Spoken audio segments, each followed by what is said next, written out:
6월 25일은 6.25 전쟁, 6월 6일은 현충일.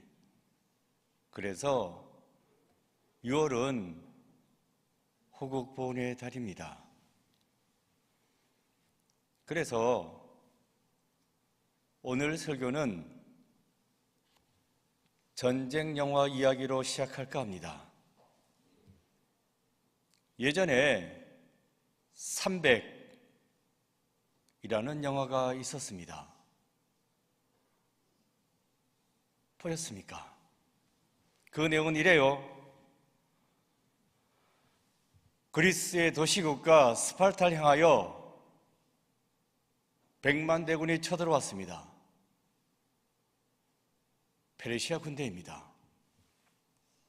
이를 막아야 하는 스파르타의 군사는 300명.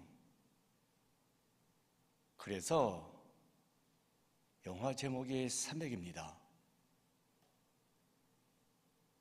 100만 대 300. 300명이 100만 명을 막아내야 합니다. 대략 혼자서 3,000명을 감당해야 하는 것입니다. 말도 안 됩니다. 절대 막아낼 수 없습니다.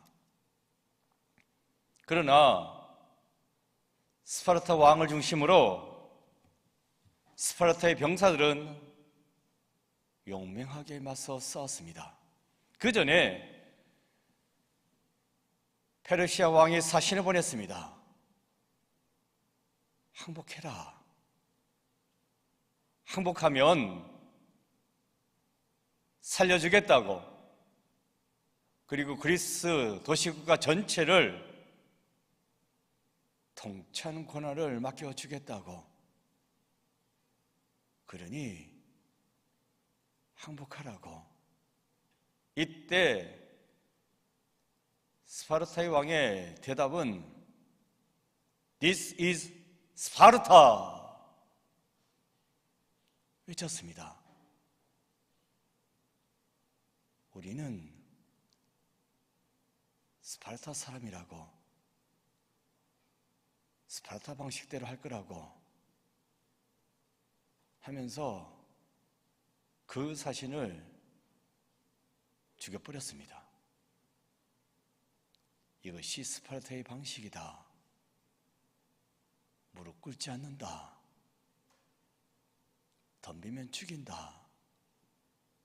결국 페르시아에 100만 대군이 쳐들어왔습니다. 어마어마하죠. 막아야 하는 스파르타의 용사는 300명. 이 300명의 용사들은 테르모필라의 협곡에 버티고 서가지고 한 명 한 명 끊임없이 몰려드는 그 적들을 물리쳤습니다. 이 영화의 내용 전체 영화를 다 보여드릴 수는 없고 짤막하게 편지였습니다. 잠깐 보도록 하겠습니다.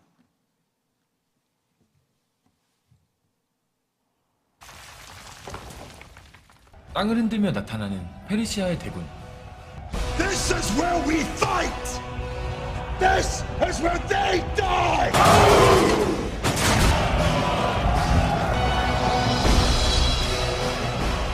Hold!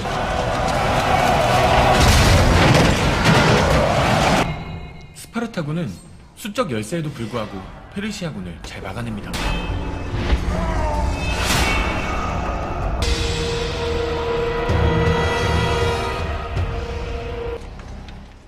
화살이 비오듯이 쏟아지고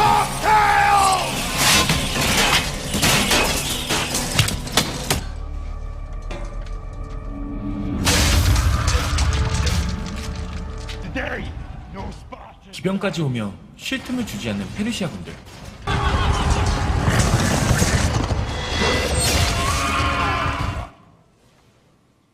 한편 스파르타에선 지원군을 보내자며 왕비가 의회를 소집하고 있었죠.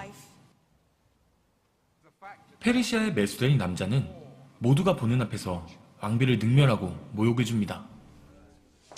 왕비는 그 남자를 죽임으로써 배신자를 처단하게 되죠. 스파르타의 승리가 계속되자 페르시아의 왕이 직접 찾아옵니다. presence of a god. It isn't wise. 그는 그리스의 통치권을 넘겨주겠다며 왕에게 항복을 종용하죠. 그러나 레오니다스 왕은 페르시아군을 너무 많이 죽여 무릎을 꿇을 수 없다며 그를 도발합니다. Move it, man! But unless I miss my guess. 그날 밤, 밤의 유령이라 불리우는 페르시아의 정예군 임모탈이 등장하죠. The dead. Spartans! Push!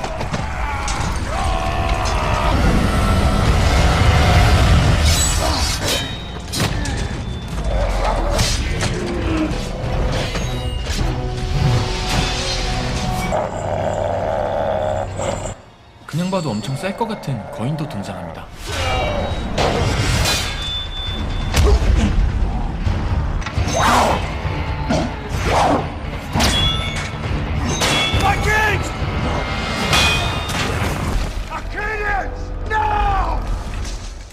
때마침 동맹군 그리스군이 나타났고 죽기로 결심한 스파르타 정예 부대에는 임모탈은 상대가 되지 않았습니다. 승리를 자축하는 스파르타군들. 어쩌면 정말 승리라는 희망이 눈앞에 보이기 시작합니다. We can do it. We can hold the hot gates.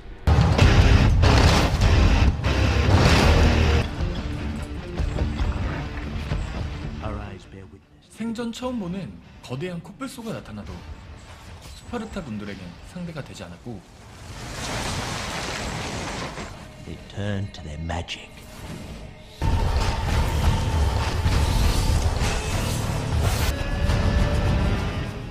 여러 나라를 정복한 대제국답게 다양한 타입의 군대로 공격하지만 스파르타 군들은 협곡의 지형을 이용해서 페르시아 대군을 잘 막아냅니다. Them. 예, 잠깐 틀어드렸는데 300이라는 영화의 전투 장면입니다. 엄청나게 다양한 방법으로 밀려왔지만 다 막아냈다. 딸랑 300명으로 10,000명을 물리쳤습니다. 성경에서도 300용사가 나와요.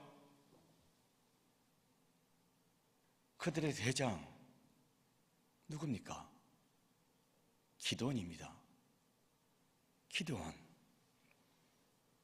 그리고 300용사는 미디안 군대를 물리쳤습니다. 미디안과 함께 연합하여 쳐들어온 적들의 숫자, 이에 대해서 오늘 본문은 이렇게 말해주고 있어요. 사사기 7장 12절에 나와 있습니다. 미디안과 아말렉과 동방의 모든 사람들이 골짜기에 누웠는데 메뚜기의 많은 수와 같고 그들의 낙타의 수가 많아 해변의 모래가 많음 같은지라. 쳐들어온 적군은 하늘을 가득 메운 메뚜기 떼와 같았다. 엄청나게 많은 숫자였다는 것입니다. 그리고 그들이 타고 낙타의 숫자도 엄청났어요. 해변의 모래와도 같았다. 어마어마하죠. 그런데 이들을 상대한 이스라엘 군사의 숫자는 딸랑 300명입니다. 이 300명의 군사로 결론은 이겼습니다.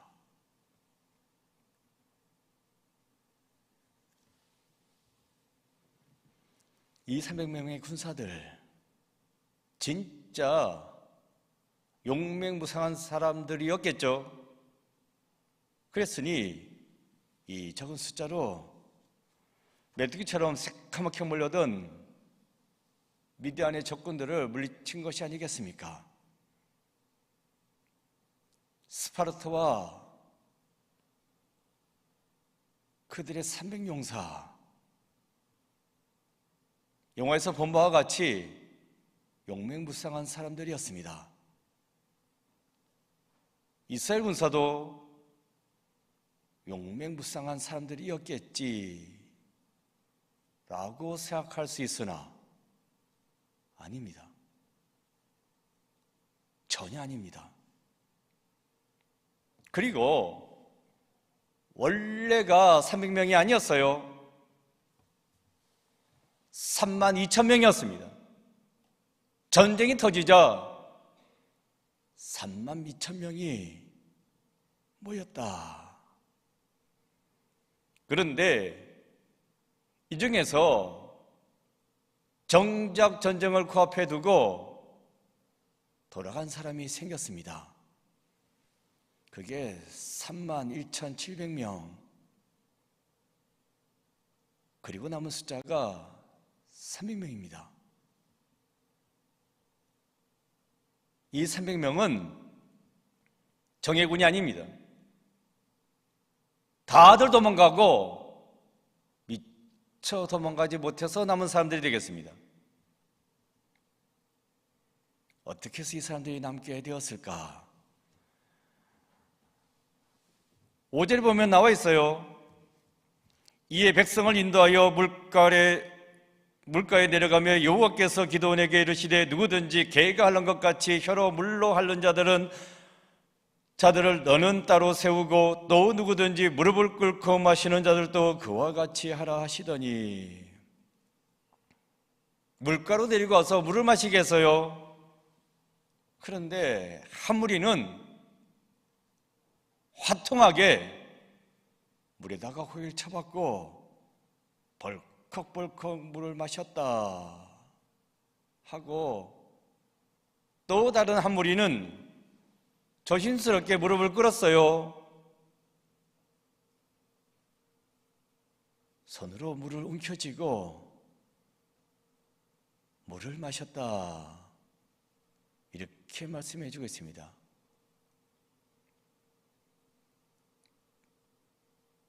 물을 벌컥벌컥 마신 사람들을 놓고 개가 핥는 것 같이 먹었다, 편견입니다. 그냥 와락 달려 들어가지고 화통하게 먹었다, 이렇게 봐야 할 것이고, 또 한쪽은 조심스럽게 신중하게 물을 떠서 먹었다, 이렇게 봐야 할 것입니다. 여하튼 남은 사람은 누구예요? 신중하게 물을 떠서 먹은 사람들이 되겠습니다. 중요한 전쟁이다 보니까 신중한 사람들을 따로 세웠구나 생각할 수 있겠죠? 아닙니다. 그런 거 아닙니다. 왜 물에다가 고개를 쳐박고 물을 먹지 않았어요? 날도 더운데 이제 전쟁이 시작될 텐데 빨리 먹고 나서야지. 하지만 그럴 생각이 없었습니다. 신중했습니다. 어쨌든. 그래서 주위를 살피면서 조심스럽게 무릎을 꿇고 물을 떠서 마셨다는 것입니다. 신중하게. 이지만 솔직히 말씀드리면 겁이 많은 겁니다. 그러니 물도 마음대로 마시지 못합니다.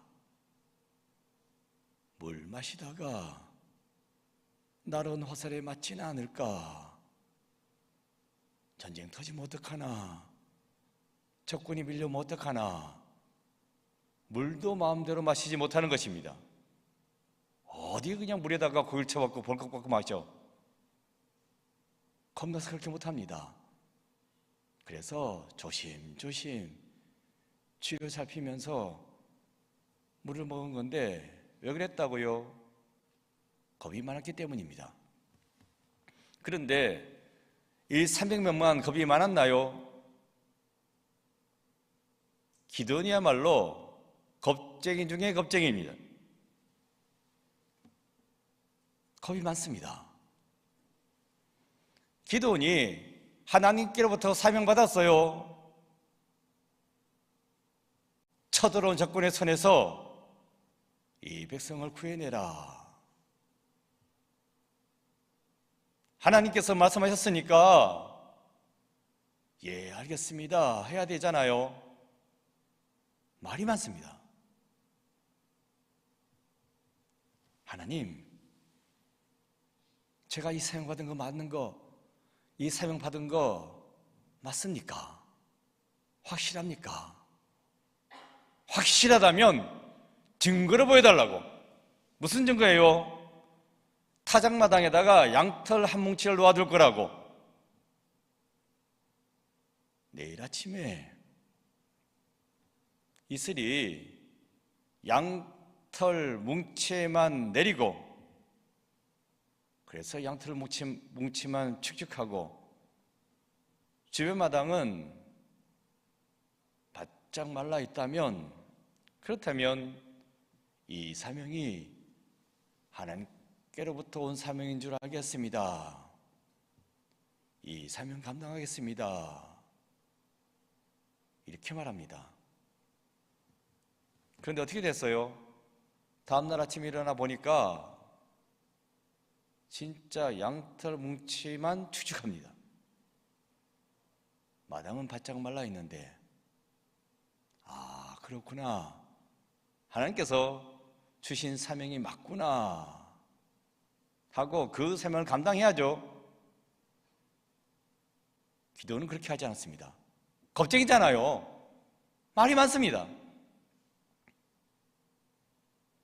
한 번만 더 제 말 들어달라고, 이번에는 반대로 해달라고. 이슬이 내리는데 마당은 바짝 말라, 마당은 축축하고 양털 뭉치는 바짝 말라 있게 해달라고. 진짜 말 많습니다. 왜 말이 많아요? 겁나니까. 하나님 앞에서 차마 전쟁에 못 나가겠다고 말할 수는 없고, 가긴 가야겠는데 이걸 어쩌나 하면서 요리 빼고 조리 빼고 하고 있습니다. 진짜 겁쟁입니다. 300용사는 말이 용사지 겁이 나서 물도 제대로 못 마시고, 그 대장은 겁이 나서 요리 빼고 조리 빼고. 기도는 이렇게 겁만 많았습니까? 표현이 좀 그런데 딴 표현이 생각나지 않아가지고 말씀드립니다. 기도는 진짜 찌질합니다. 진짜 찌질합니다. 기도 안 찹니다. 한심해요. 사사기 5장에 보면 기드온이 타작을 해요. 타작을 하는데 자기 타작마당 있잖아요. 마르게 해주세요, 축축하게 해주세요 했던 그 타작마당이 있는데 그 타작마당에서 타작하지 않습니다. 뒤편에 있는 포도주 틀에서 타작합니다. 포도주 틀에다가 밀가갱이를 껍데기채로 집어넣고 거기 숨어서 타작을 하는 겁니다. 그런데 이게 이렇게 해서 될 일이 아닙니다. 포도주 틀은요, 포도 알갱이를 으깨는 겁니다. 그 집을 짜는 거예요. 밀 알갱이를 거기다 집어넣으면 으깨지는 겁니다. 알갱이고 나락이고 다 같이 으깨져서 섞이는 겁니다. 그걸 먹겠습니까? 밀가루는 밀가루인데 나락까지 다 섞여 있어. 까끌까끌해. 이건 아니지. 못 먹습니다. 그런데 왜 그렇게 했어요? 이유가 있습니다. 사사기 6장 11절에 보면 여호와의 사자가 아비에셀 사람 요아스에게 속한 오브라에 이르러 상수리 나무 아래에 앉으니라. 마침 요아스의 아들 기드온이 미디안 사람에게 알리지 아니하려 하여 밀을 포도주 틀에서 타작하더니, 미디안 사람들이 저 집에서 밀 타작하는구나 알게 되면 빼앗아 간다는 것입니다. 빼앗기지 않으려고 타작마당이 아니라 뒷편으로 가서 포도주 틀에다가 몰래 집어넣고, 타작이 아니죠. 빻는 겁니다. 대단한 기술이 있어야 될 겁니다. 껍질만 벗겨내야 되니까. 야, 얼마나 신경 써가지고 했을까. 누가 보지 않을까, 누가 찾아오지 않을까 신경 쓰면서 몰래 밀 껍데기 벗겨내는 겁니다. 쭈그리고 앉아가지고. 찌질하지. 진짜 찌질하지. 이게 기드온입니다. 그런데 바로 여기에 중요한 것이 있습니다. 그럼에도 불구하고 하나님께서는 이러한 기드온을 들어 사용했다는 것입니다. 겁 많고 찌질한 인간이에요. 진짜 겁 많고 진짜 찌질한 인간인데, 이런 인간을 하나님께서 들어 사용하셨습니다. 왜 그랬을까? 그걸 아는 게 중요합니다. 그 까닭은 오늘 본문에 분명히 나와 있습니다. 제가 추측한 게 아니라 분명히 딱 찍혀 있습니다. 2절이에요. 함께 읽어보겠습니다. 시작. 여호와께서 기드온에게 이르시되 너를 따르는 백성이 너무 많은즉 내가 그들의 손에 미디안 사람을 넘겨주지 아니하리니 이는 이스라엘이 나를 거슬러 말하기를 스스로 자랑하기를 내 손이 나를 구원하였다 할까 함이니라. 왜 힘도 없고 겁도 많은 기드온을, 그리고 300명의 사람을 들어 사용하셨다고요? 저들이 힘이 세고 용감하면 자기들이 싸워서 이겼다고 할 게 아니겠냐고. 그래서 힘도 없고 겁도 많은 저들을 들어서 사용한 것이라고. 그럼으로써 나 하나님이 이 전쟁을 주관했다, 이 전쟁을 승리하겠다, 이것을 가르쳐 주기 위한 것이라고 오늘 본문은 똑똑히 말씀해 주고 있습니다. 엄청난 사람이 몰려들었어도 가라, 다 돌려보내고 조금이라도 힘있고 용감하면 너는 됐다 하고 기껏 모아놓은 사람은 힘도 없고 겁도 많습니다. 대장이라고 뽑아놓은 그 기드온은 겁쟁이 중에 겁쟁이에요. 찌질하기 짝이 없습니다. 왜 이런 사람을 들어 사용하셨다고요? 그래야 지가 했다고 떠들지 않을 게 아니겠냐고. 전쟁은 내가 하는 거다, 너네들은 커들 뿐이라고 이렇게 말씀해 주고 있습니다. 다윗이 골리앗 앞에서 뭐라고 외쳤습니까? 이 전쟁은 여호와께 속한 것이다. 그래서 내가 비록 아이지만 힘이 없지만 너는 엄청 기골이 장대하고 온갖 무장으로 갖췄지만 만군의 여호와 이름을 들고 나는 나간다 해서 달려나가지 않았습니까? 그래서 승리하지 않았습니까? 그렇습니다. 전쟁은 우리 손에 달려있는 거 아닙니다. 누구의 손 안에 있다고요? 하나님의 손 안에 있습니다. 이 사실을 오늘 본문이 우리에게 가르쳐 주고 있는 것입니다. 그런데 아무리 그래도 그렇지 기드온이 쓰임을 받았을 때에는 그래도 쓰임받을 만한 뭔가가 있지 않았을까? 예, 있습니다. 하나님께서는 무조건 힘이 없고 무조건 겁이 많고 지질한 사람을 들어 사용하지는 않으십니다. 하나님은 뭘 보신다고요? 중심을 보신다. 그렇다면 기드온이 하나님께 보여드린 중심은 무엇일까? 여러분 이걸 아셔야 됩니다.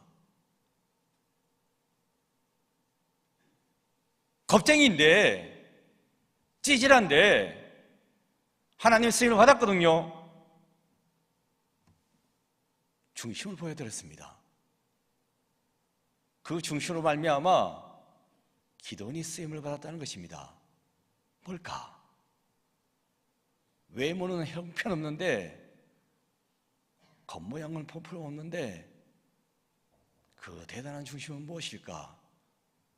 이걸 보셔야 됩니다. 그걸 알아야 우리도 준비해서 우리도 쓰임받을 수 있게 되지 않겠습니까? 사사기 6장 25절에 보면 이런 말씀이 나와요. 그날 밤에 여호와께서 기드온에게 이르시되 내 아버지에게 있는 숫소 곧 7년 된 둘째 숫소를 끌어오고 내 아버지에게 있는 바알의 제단을 헐며 그 곁에 아세라 상을 찍고 바알의 제단을 헐었다. 아세라 상을 찍었다. 기드온 겁이 많아요. 겁쟁이 중에 겁쟁이입니다. 찌질해요. 그런데도 이 기드온이 하나님의 말씀에는 순종합니다. 그 바알의 제단과 아세라 상도 내 아버지에게 있는 자기 아버지한테 있는 겁니다. 이스라엘 사람이겠죠. 그런데도 우상을 섬겼습니다. 아이고 하나님 그래도 우리 아버지 건데 내가 헐었다가는 찍어버렸다가는 우리 아버지한테 두드러 맞습니다. 죽습니다. 할 수 있지 않겠어요? 그랬을지도 모르지.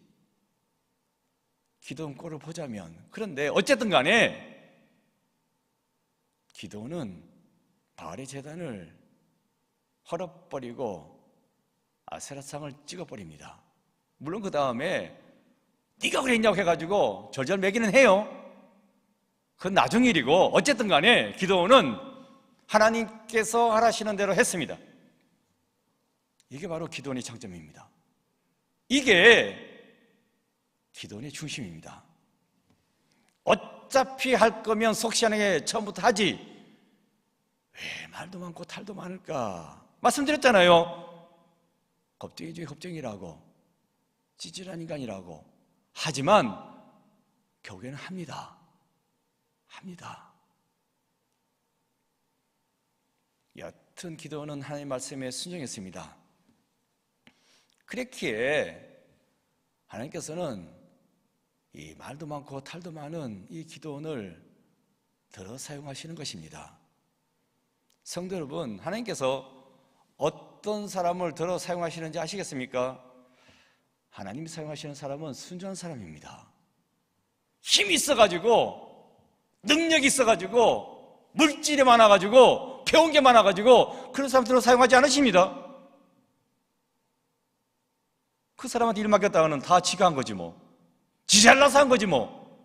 안 맡깁니다. 하나님, 저는 부족합니다. 저는 힘이 없습니다. 배운 것도 없습니다. 가진 게 없습니다. 말은 많지. 다 들어주십니다. 그런 다음에 가만히 보십니다. 그때 어떻게 하시겠습니까? 못하겠다 했으니까 난 안 할 거야 하고 안 하시겠습니까?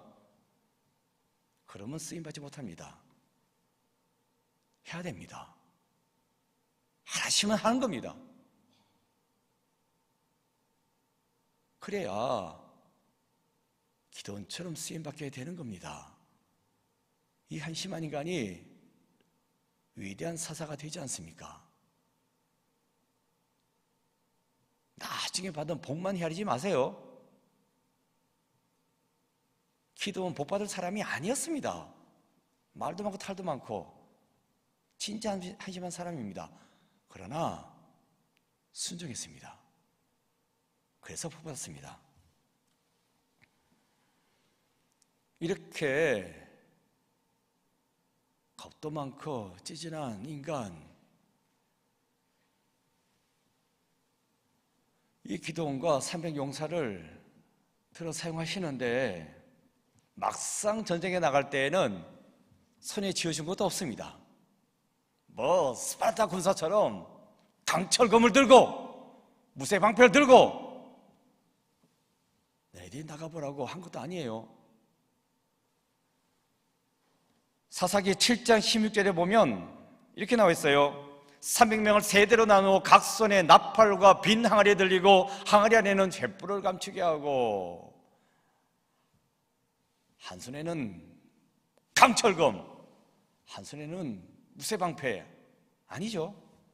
예. 한 손에는 나팔, 한 손에는 항아리, 그 항아리에다가 횃불을 감춰뒀대. 이걸 가지고 전쟁할 수 있나?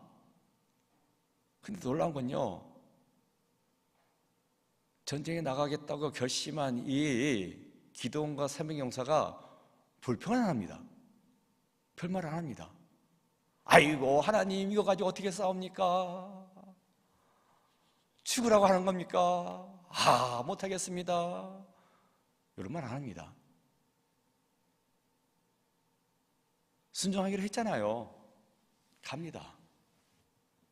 그리고 이것 가지고 승리합니다.